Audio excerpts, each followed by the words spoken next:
Ladies and gentlemen, please join me in welcome the greatest leader of the Jewish people in the last 2,000 years, Prime Minister Benjamin Netanyahu.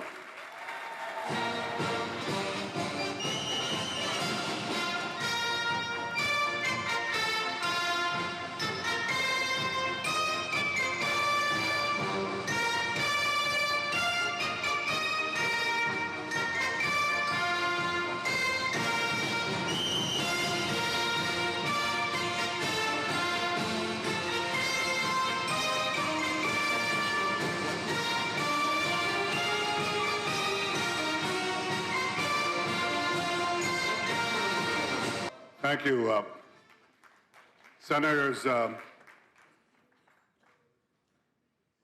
Bernie Moreno and Ashley Moody. I'm sure this is not your first attendance of a Jewish event.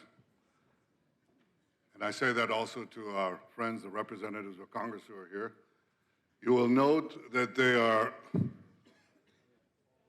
long on introductions and short on speeches, which is what I intend to do, but I want to thank all those who preceded me for their heartwarming words, your heartfelt support, the way that you receive Sarah and me, my son Yair, our delegation that includes Minister Regev of the Israeli government, our ambassador to the UN, our ambassador to Washington, and of course our consul generals in both New York and in Miami. I want to thank all of you. Rabbis, Tehillah, what a force of nature this woman is. It's amazing.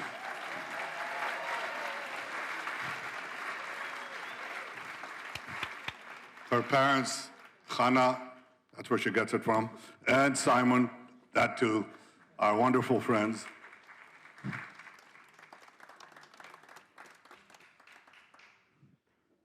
We stand here on the last day of 2025, here in Miami in the great state of Florida. I don't know of anyone who doesn't go to Florida these days. And most of them stay.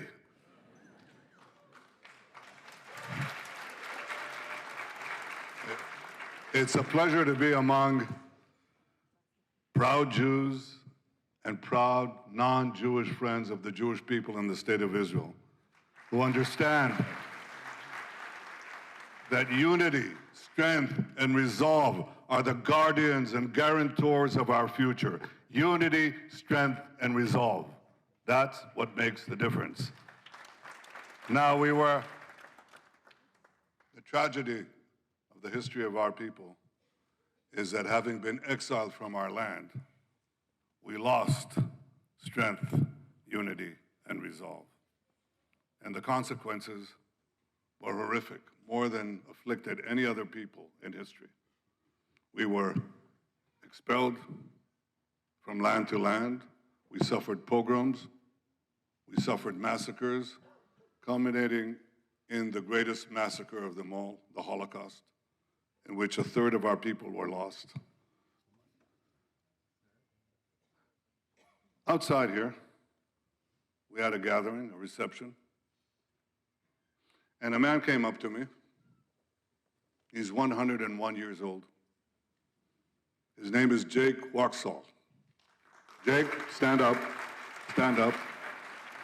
Stand up, Jake.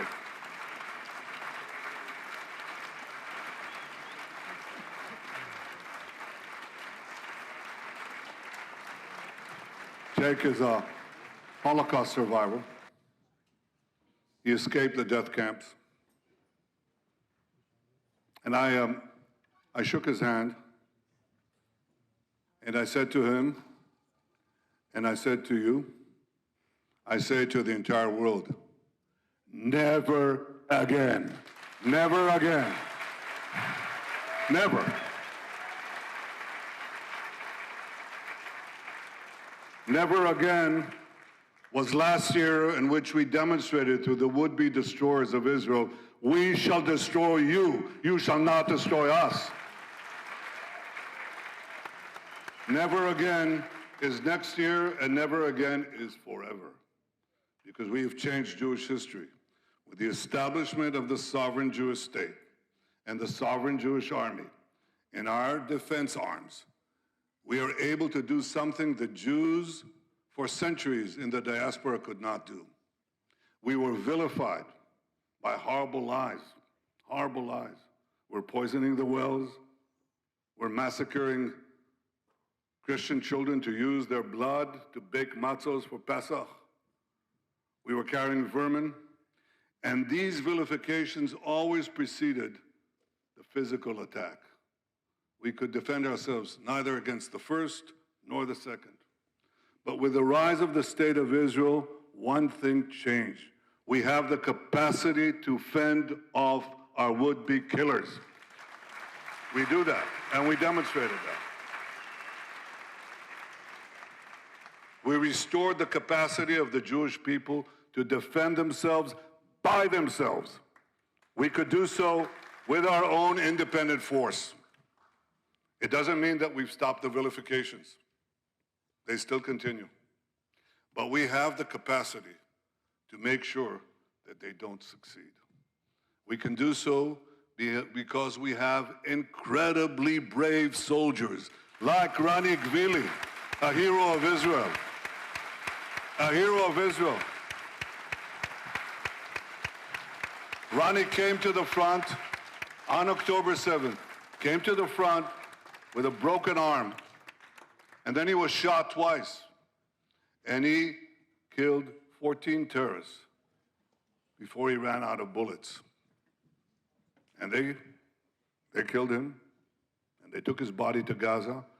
And I say to you, Talik and Itzik, his beloved parents, and his sisters who are here, and brother, we shall return him. We're working on it right now. He shall be back. The first one in, last one out, but he'll be back. Back to you and back to us.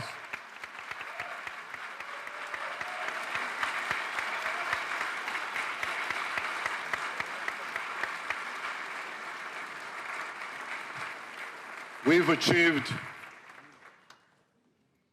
achieved after the worst attack on the Jewish people since the Holocaust, when everybody thought that Israel was doomed, it was on the way down. That's what they said. It was on the way down. And could it survive? On the second day of the war, I said, we shall change the face of the Middle East. And with our incredibly brave soldiers, with our incredibly stalwart people, the citizens of Israel, President Trump asked me, how do those people, how do they stand it? How do they do it? And I said, well, see, I couldn't quote directly a great singer in Israel. I'll say it in Hebrew. Rak bigilal haruach. You know that. It's the spirit. It's the spirit of our forefathers. It's the spirit of the heroes of Israel. It's the spirit of the Maccabees that has been reincarnated in the modern state of Israel.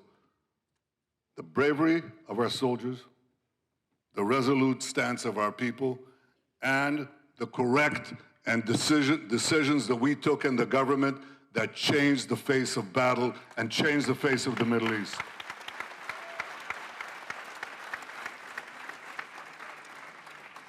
And there was one other thing. Two things. One, the ability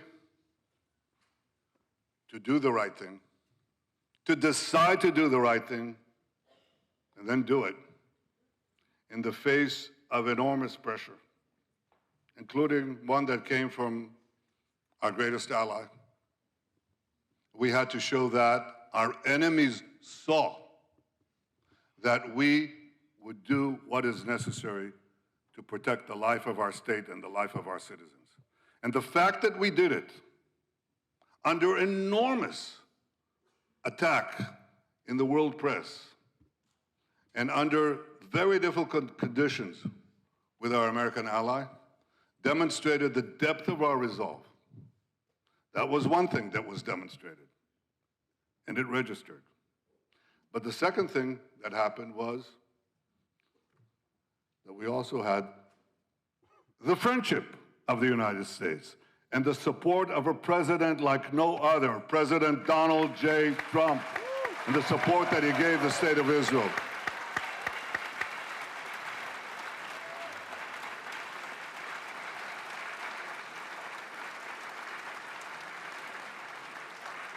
Now, mind you, I appreciated the fact that the beginning stages of the war, President Biden came to Israel. I appreciated the fact that he helped us in the beginning. But President Trump has been unflinching, consistent. He never wavered, including in the meetings that we just had in Mar-a-Lago. That's someplace, I can tell you. I mean, it's got better weather than Washington and a few other things. But the president is the same. His gut, his heart. We don't say gut, we say his kiss, you know, his instinctive support for the state of Israel, his understanding of what is right, what is just. That's been there from day one. And we have shown what happens when the President of the United States and the Prime Minister of Israel have no daylight between them. Wonderful things, wondrous things can happen. They did, and they will.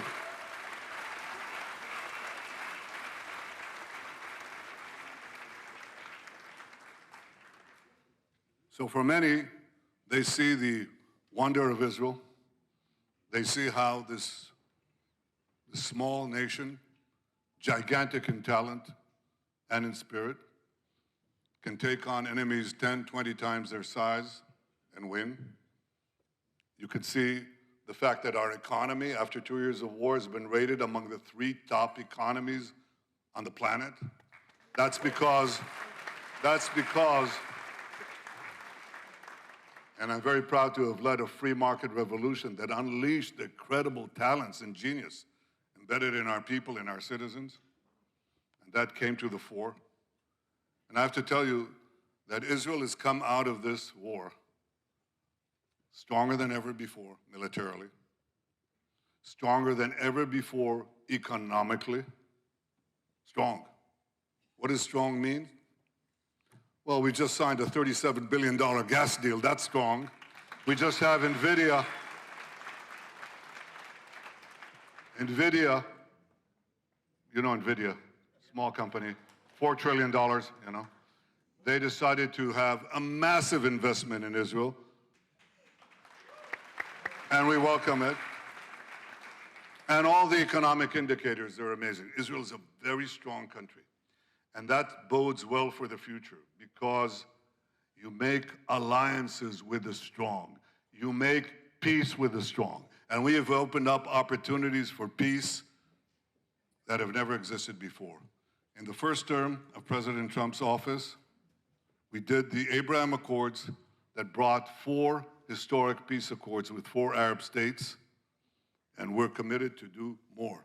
But the one thing that decides all that is our strength. It's peace through strength. It's prosperity through strength. It's hope through strength. And we are a very strong people. But it's true that we have an 8th front.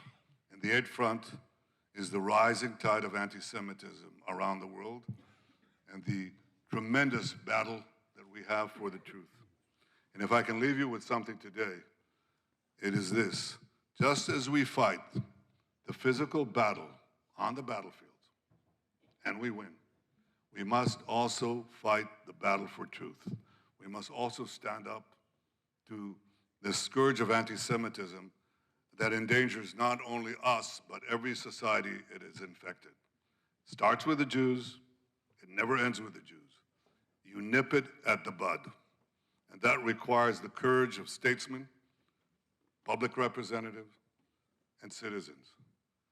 I say to you, the members of the Jewish community of the United States, the last thing you should do before anti-Semitic attacks, as they attack you, the last thing you should do is lower your head and seek cover. That's not what you should do.